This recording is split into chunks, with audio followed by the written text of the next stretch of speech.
Welcome to the Billionaire Lifestyle Podcast with your host, Emmett Muckles. Please visit iTunes, Stitcher, or emmettmuckles.com to listen to all the episodes for free.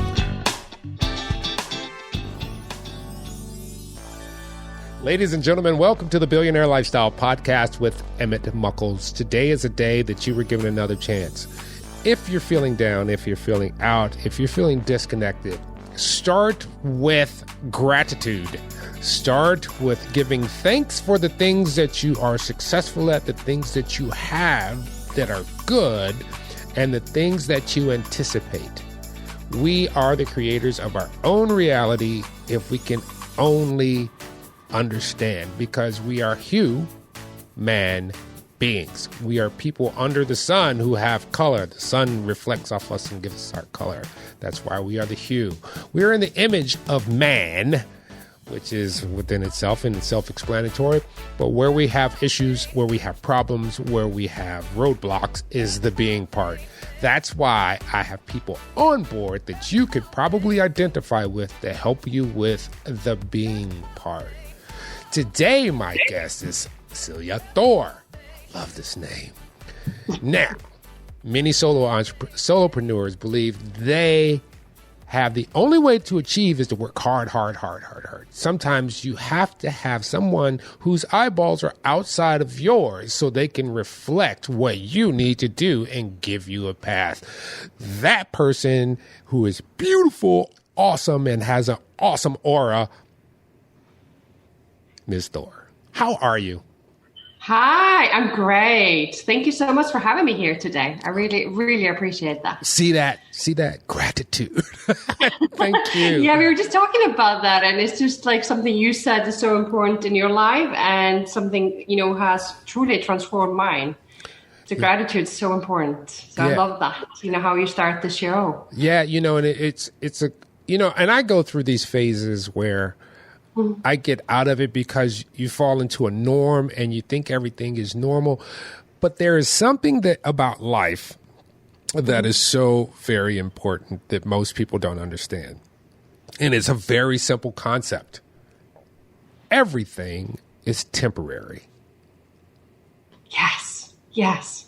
If we could come to terms with everything is temporary, then you go, oh, I'm just on to the next phase.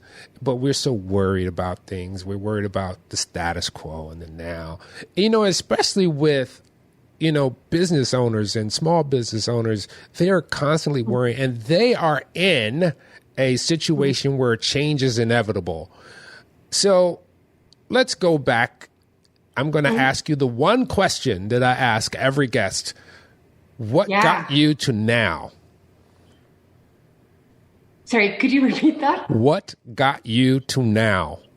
Oh, I love that question. So that's a great one. So what I would say is taking full responsibility on who I am and just really embracing that. So like before, I used to have this need to really feel in control. Like, I kind of used to be in this constant react mode. And it wasn't until I just started to kind of fully understand the only thing I'm really in control of is who I am, my own decision, and that includes how I respond. And a big part of that is just really acknowledging the power I have within, and whatever I decide to focus on, like how I decide to respond to whatever happens or whatever I decide to focus on, that is like what happens. So that is what brought me to now. And is really acknowledging that. Yeah. And in that, so you decided to become a business mentor. How did that come about? I understand you said I can only control how I react to a situation.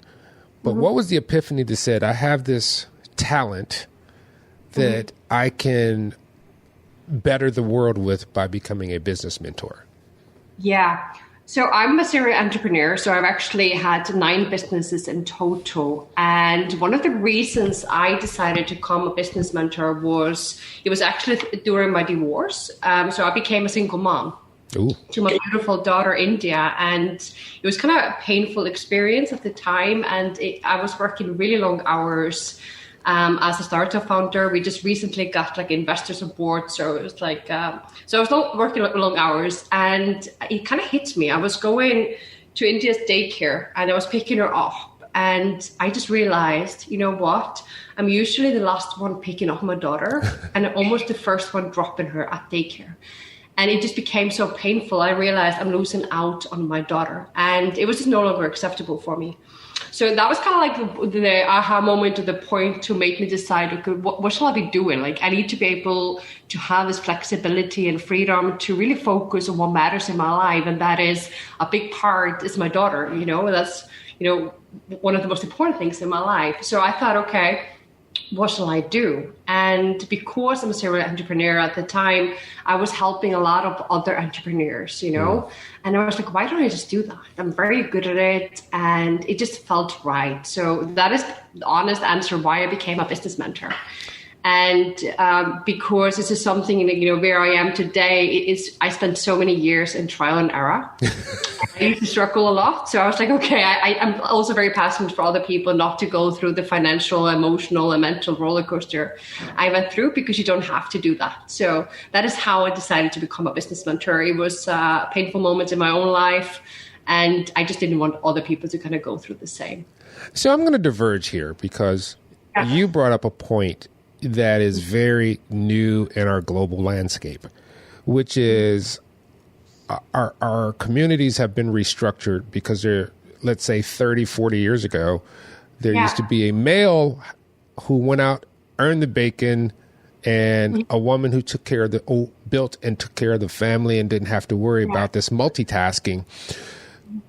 And it seems to be a global thing now. There are women around the world who are taking the mantle or in the workplace and having a family. How is it that you've deciphered to have this work-life balance? I mean, you kind of alluded to it, but how can entrepreneurs who are struggling with this, particularly women, because they are the test bed for this? Yeah.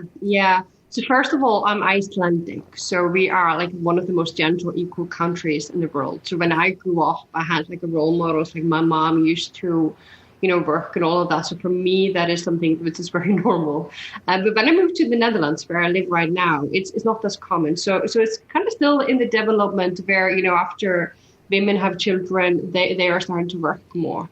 So kind of to answer your question is, when I became a single mom, I worked full time with my daughter. And the answer is focus on what truly matters. Like women particularly, like a natural thing is always feeling guilty and feel like we have to do everything to the perfection, right? Yep. But my answer is like focus what matters and just ditch the rest. And kind of what matters to you really depends. So kind of take the time take the time to sit down and ask yourself what matters to you. Like, does this really matter in 5 years from now, or even take it further? Like if I'm lying on my deathbed, what really matters? And then you kind of reverse engineer that. So that is where I got my life balance. It's like my business now is crazily profitable, and I'm a single mom and I don't work, very long hours either. And I take 6 weeks of holiday a year. It's because, exactly. It is because I focus only what matters. I only do what matters. And that means in my business, that is serving my clients to exceptional levels.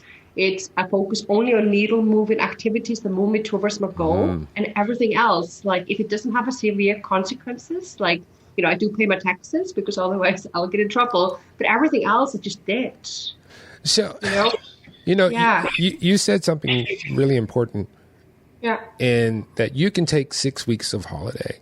So, you have a European point of view. What resources, and that's fine because everything is relative. Yeah, totally. Yeah. What resources did you find as you moved about the world? Because you said you lived in New Mexico, you said you lived in the Netherlands, Iceland. What resources, are there different resources available in the different regions that people have to be aware of? Well, of course. I mean, there are different, the reality in each country is very different. There is different traditions. There are different, kind of like a system in each country. I mean, that is true. But I truly believe we can create our own reality. Like as long as our basic needs are met, we are in total control there. So this is often just how you decide to look at the world. So like I know for Americans taking vacations, you may be taking up to 2-3 weeks. I have a lot of American clients, and this is something we navigate together. It's just so ingrained in their DNA, I would say, or in their culture. Like I have to work hard, otherwise I don't deserve this, or like if you're not working hard, if you're taking time off, you're lazy, and nobody wants to be lazy. And a sense of pride. It's like, oh yeah, I was working till 10 o'clock in the evening, or I don't take time off. That's like a sense of pride often I have seen. So we have been navigating that change. Like one of my clients, Cassie, she is based in Ohio.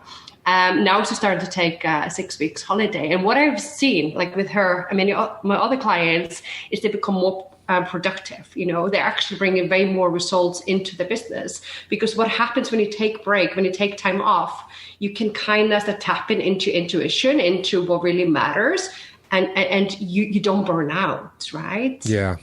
And things just move. So if you are working really long hours in general, what happens is often you lose lose focus, like you're not, because you get into the hamster wheel, right? Yeah. So it's not always about, what you're doing, but what are you doing the right things, and are you focused on the right things? So yeah. So that's kind of, but of course it's all relatively, and what matters to people. Some people just don't want to take time off, and that's totally fine. But for me, it's important to me. I'm with you on that, because I had to be introduced to it. And then once I was introduced to it, I was like, why are we working so diligently for the same results? There's at some point, there's a diminishing returns.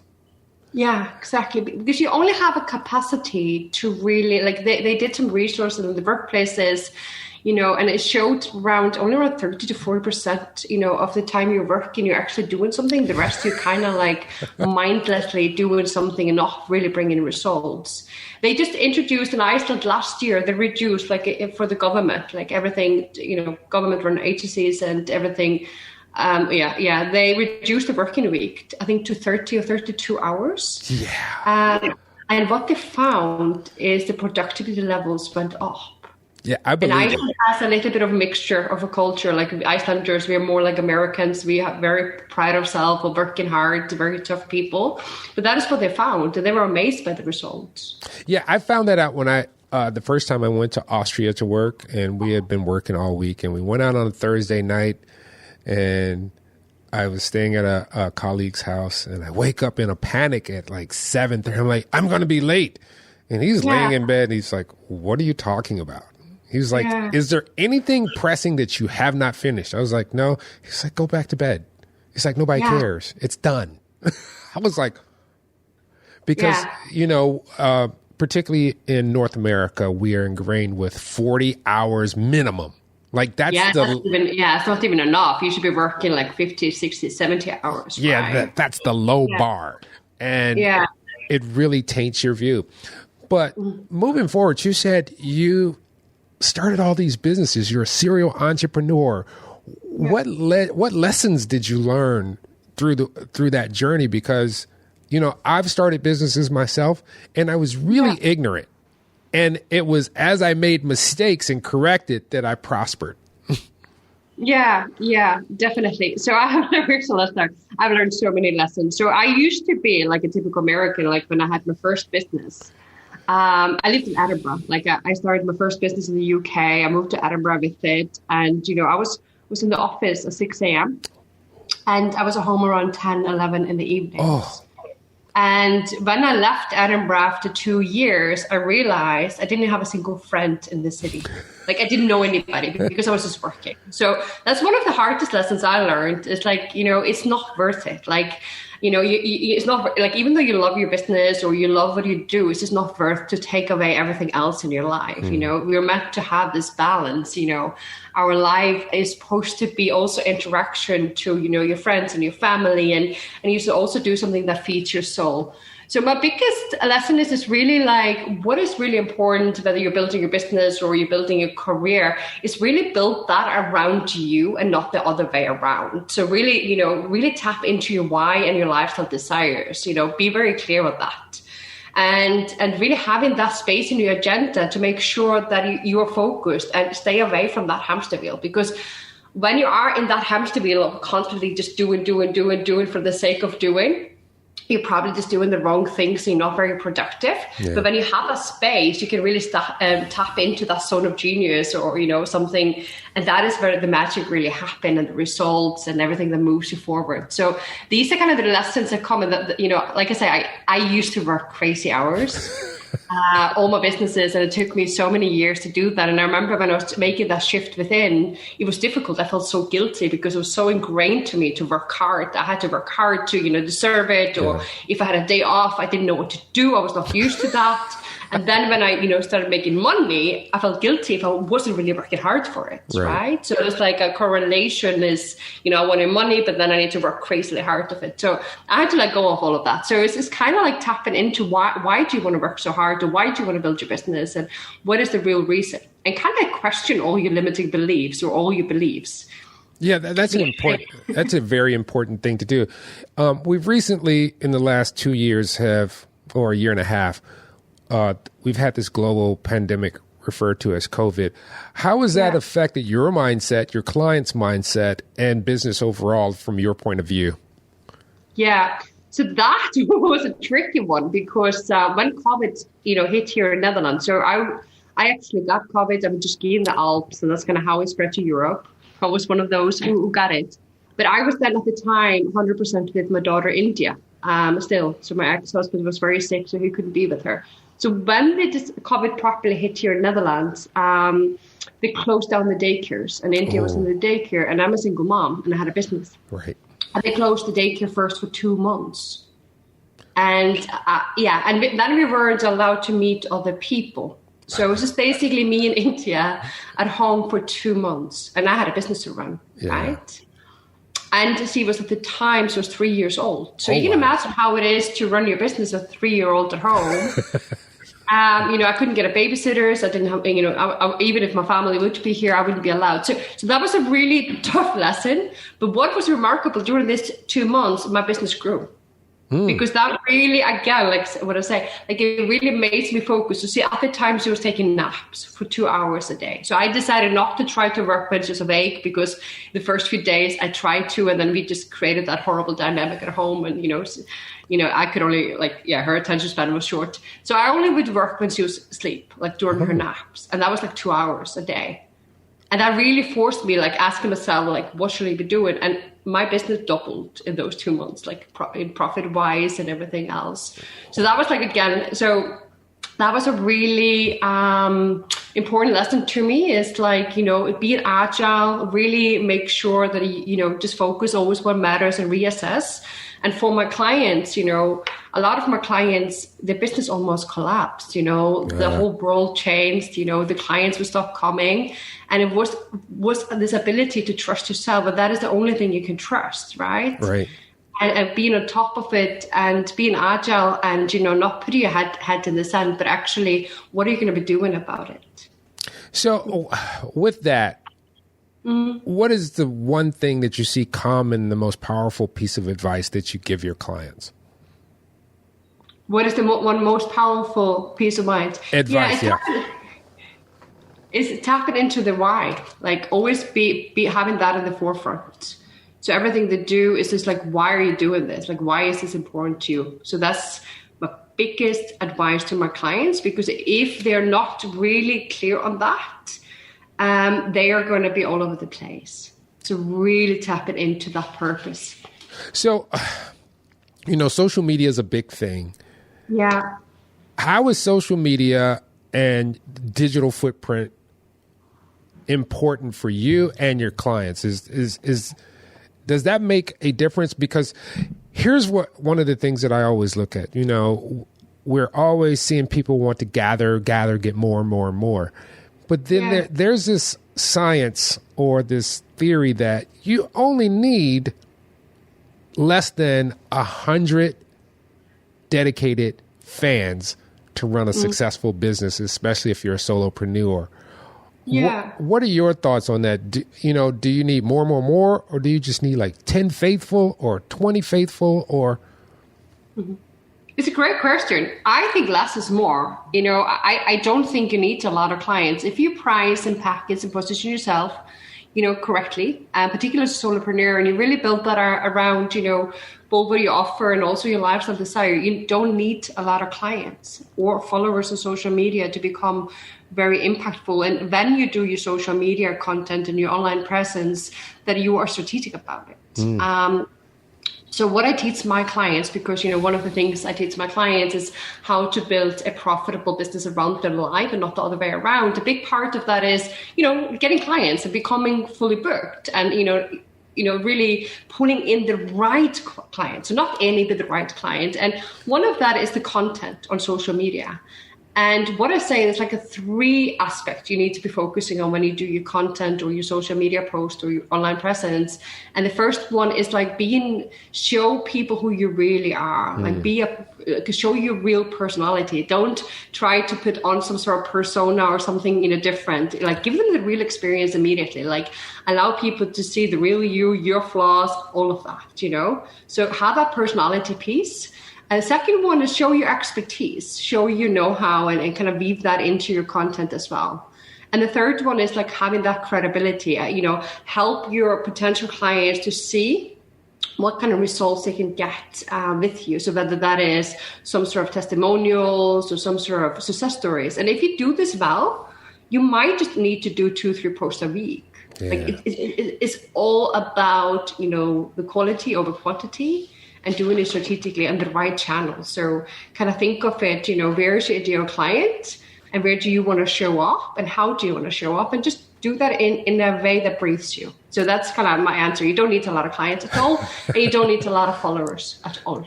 So one of the big things that people deal with, because there's so much information and people get to comparing themselves to other, is people can develop imposter syndrome. Have you had your clients who have been battling with this because they're looking at the outside world versus looking at their world and what they have to give? Yeah. It's really, really common one. Like I would say majority of my clients, they kind of have this in one form or not. So definitely so first of all, don't compare to yourself to others. Like everybody's really unique and really just, embrace that. But the second one, particularly when you are either a service provider or a coach or a consultant, which is like a bulk of my clients, is you don't need to have it all figured out. The only thing you need to do is just be 1 or 2 steps ahead of your clients. So that's all. So when I gotta give that advice to my clients, they're like, "Oh wow, okay, I don't have to figure that out. I just need to be 1 or 2 steps ahead." And then, because life, you're never going to have life figured out anyways. You grow as you go. And when you just embrace the flaws and who you fully are. I agree with that because I suffer from this thing myself. And my wife said this to me. She was like, your expectations are way too high. Yeah. She was like, your bar is so high. And then when you don't even come close to it, in most instances, you've already jumped over it. You're just like going crazy, and I'm like, you're absolutely right. And you probably also often like comparing somebody who is like, showing you the glamorous side of their life, or maybe somebody, I don't know, in step 10 when you were step 1 in something, right? It's like it's not very realistic comparisons. Yeah, I think I need therapy from childhood. Tapping into these wounds, the mother wounds, or whatever you say. Yeah. So. Are you doing anything that is online so people can get an understanding of the services that you give and figure out, if you're the right person for them? Yeah, so I just finished like a 3-day work series, but I hold every month I hold a work series on how you can attract your high quality clients. So if you can go into either my website, with siljathor.com, then you can grab your lifestyle calculator where you can kind of check out your prices and positioning. And then I have a Facebook group called Business Growth, and we host weekly trainings. And that is anything to do with how to build your business around you. Awesome. So they can definitely check that out, and it's really valuable what we teach there, and they can kind of feel the vibe and, whether I'm the right mentor for them or if this is the right community for them. Awesome. I'm going to go back to the basics. because many people don't understand this, but they discover it when they go into the solopreneur, entrepreneur phase, is we see this image of what we in America call baller status, where you just got money and cars and you're taking vacations. But there's something that's not being said, which is the basic needs. Do you have to coach people on the basic needs, like get the basic needs down first in your personal life, and then you can take care of everything else? Yeah, absolutely. It's so important, like the foundational pieces for yourself. You know, you need to kind of be like they say in the airplane, you need to put the mask on you before you put a mask on somebody else and kind of go back to the basic. Yeah, we always have to kind of go back there, you know, kind of like you need to crawl before you walk, and then you need to walk before you run. So we always kind of, that is something we really do. And again, that is the why and the foundational pieces we work on is, you know, you need to have that solid before you move on. So some of the businesses, can you just give me a list of the businesses that you started because you're a serial entrepreneur? And additionally to that, can you tell me what led you to those businesses? Yeah, absolutely. So I was 21 years old when I started my first business. That was in London. It was through a company called Excellent Telecom. So it was a telecommunication company. So it's like most of my business I had were like your typical technology startup. So that was one of the companies I had. Then just before the Icelandic crisis, I had it was the time like Airbnb started and all of that. I had a company called the Reddarin. Good luck pronouncing that. But it was like a platform for construction, you know, for workers, construction workers, and people who want to hire them. Oh. So that was it went amazingly well. And then the Icelandic all the banks collapsed overnight, and so did my company. Very painful lesson. And then I had several startups elsewhere. So I had a startup in Netherlands called Restauranto, where it was a digital menu system. Oh. So what led me to these businesses was, you know, I don't know, it's maybe just being a founder or something, you know, I don't think I could work for anybody else. You know, I love getting this idea and create something. So the first one was just kind of pure luck. I kind of got to know the founder of Excellent Telecom, and he offered me to be involved. And that was, and I started the sales and marketing part. So that was like a pure luck. And after that, it just was in my system. So the rest I started myself. And I always had co-founders, and I found co-founders. And this today is the first business I have that I am the only owner. I'm a solopreneur, and I have now a beautiful team. But yeah, it's the first time all the other businesses I've had co-founders with as well. Wow. Yeah. You know, one of the things that when people are, and if you can say, I don't know if you don't, is financing. You know, sometimes you need to have capital to get things done. Do you coach people on resources, or at least point them in the direction like, hey, I see you're struggling here and it's a financial thing. This is what you need to do. Because for myself, what I learned is, my dad taught me this.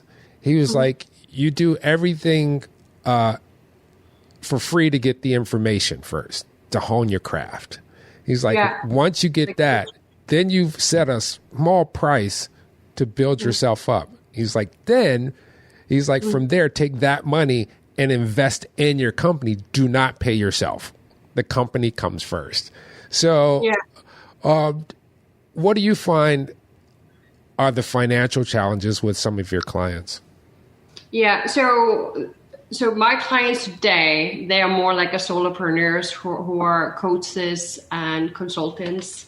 And you know, so they are like more service-based in the product. So it's a different ball game. So I'll give you an answer for the product-based and the startups where you often need external, you know, investment. And also, you know, my clients. So with my clients, I personally think you should just pay yourself as soon as you can. You know, I used to be in that era too. You cannot pay yourself until you made a lot of money. But there are 5 foundational pieces which I talk to my clients. And what I have noticed, a lot of my clients, even though they have just started the business or they have been in business a while and they haven't really monetized, you can actually become profitable relatively quickly if you have the right foundational pieces in place. And these are, I'm just going to talk about it. First of all, it starts with, you know, beside your why, it starts with who is your ideal client. Be very clear on who are you going to be targeting, that you are attracting the right ideal client for you. And the second part is like, what are you offering? Like, what is your service? And become very clear on that. And, often what I see the service or the offering is just very fussy. And when you have something you haven't fully landed at, it's really difficult to sell it. So be very clear on what is your offering. The third one is, what is your messaging? Is your messaging, clear? Do people understand what you do or what you're selling? Often what I find, particularly with native speakers in whatever language they're promoting, they make it very fancy, but we need to kind of activate that primal brain, that lizard brain. So make it like, can your 5-year-old daughter or son or niece understand it? If not, it's too complicated. It needs to be simplified in the beginning. So the messaging is the third one. The fourth one is, is your business built around your lifestyle or around your life and not the other way around? Like getting back into why are you passionate about it? All of that. And the fifth one is, do you have a clear strategy how to get there? Are you clear about that? And when you have this very solid, it's almost a smoothness, right? Because then you have kind of aligned your business around you, and then it kind of goes there. Now, regarding the product-based businesses and startups, this is kind of my background. Yes, you should get that product market fit. That's super important, and you can kind of follow the same steps there. But when you don't have, maybe the financial means to kind of get out the production or the tech development or something else you need external finances. But a lot of things you can actually do like an MVP on, and you can really test before. So MVP is like a minimal viable product. Kind of test that. So do a validation. And then you have to find maybe external finances, whether that is angel investors or loans or something like that. But there's so much like you need that proof of concept before you do that, because until you have that, first of all, it'll be difficult to get finances, but until you have that, you just basically, throwing money into it, it's not going to work. You need to validate that for sure. And a lot of businesses, even there, you can actually do this as you go, and then you can grow. Like, a lot of businesses think they need finances, but they don't. Awesome. Now, How old is your daughter now? She's good. No, how old is she?